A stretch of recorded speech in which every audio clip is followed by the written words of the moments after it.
Pinuna naman sa Senado ang ilang ahensya ng gobyerno dahil tuloy pa rin umano ang operasyon ng online sabong kahit bawal na. Pinag-aaralan naman ng PAGCOR ang pagpatupad ng total ban sa online gambling advertisements sa telebisyon at radyo. May unang balita, si Mav Gonzalez. Ulat ng Philippine Amusement and Gaming Corporation o PAGCOR sa Senate Committee on Games and Amusement, lubusan na raw natanggal ang mga billboard ng online gambling. Maging ads sa TV at radyo sa mga oras na itinuturing na primetime, ipinatigil na. Pero tanong ni Senador Erwin Tulfo, Yeah, that's what I'm saying. Bawal nga. Pero pwede ba masking hindi prime time, yung mga dead hours? Pinag-aaralan ba ninyo ito na kung pwede totally wala na muna? sabi ni PAGCOR Chairman and Chief Executive Officer Alejandro Tenco, pinag-aaralan na nila ang tungkol sa total ban. Gumagamit na rin daw sila ng artificial intelligence para mag-monitor ng illegal online gambling sites. Dahil po sa AI-powered tool na ito, the reporting of PAGCOR has increased by 400%. We have reported 3,000 in the last quarter. So we are continuously improving po the tools that we use for the fight against illegal gambling. Sa gitna ng pagdinig, ipinalabas ni Senador Raffy Tulfo ang live stream ng e-sabong sa Central Luzon na nag-ooperate pa rin daw kahit ipinagbabawal.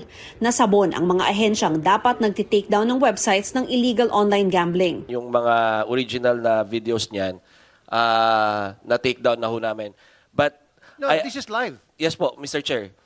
Parang ano na ho to, ni-re-up na ho to, ibang site na ho to, ang ibang account na ho to. Pero Mr. Chair, tama ho kayo na it's an ongoing problem because in the platforms, they are being streamed or they are being promoted on sponsored sites. That's why I asked for a meeting already with the platforms regarding their policies when it comes to advertising of these illegal gaming platforms, Mr. Chair. Sabi ng PNP Anti-Cybercrime Group, simula July 2022 ay mahigit 7,000 e-sabong sites na ang na-block nila. Pero sagot ni Tulfo, mga gerela o maliliit na e-sabong operators lang ang napapasara. Hindi rin nasagot ng mga ahensya ang tanong ni Tulfo kung sino ang operator ng malalaking e-sabong sa Regions 3, 4A at Cordillera. Kaya siya na mismo ang nagbigay ng apelido ng mga umano'y gambling lords. Ang sa Region 3 and Region 4 Pineda ang apelyido ng operator niyan.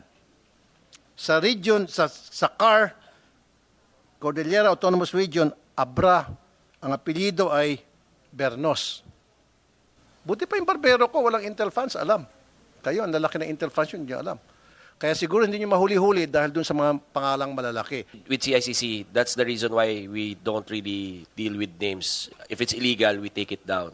That's the reason why whoever the person behind any illegal website is, we don't really care, Mr. Chair. So we take it down once it's reported to us.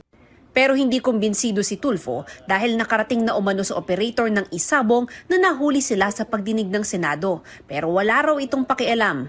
Nag-text. Source ko, nakarating na kay Pineda. Anong ginawa ni Pineda? Tuloy lang. Walang respeto. Maging si Bernos, walang respeto dito sa hearing na. Walang respeto sa inyo. Patigil niyo po ito. Patake down niyo ito sa ICC. Mr. Chair, within Can the you day, give me that assurance? Within the day, Mr. Chair. Kami ho sa CICC, wala ho kaming friends na illegal ang ginagawa. Sure po, ka? Mr. Chair. Yes, Mr. Chair. Dagdag ng CICC, nasa 50,000 illegal gambling websites na ang naipapablock nila kada buwan. Ito ang unang balita. Mav Gonzalez para sa GMA Integrated News. Igan, mauna ka sa mga balita, mag-subscribe na sa GMA Integrated News sa YouTube para sa iba't ibang ulat sa ating bansa.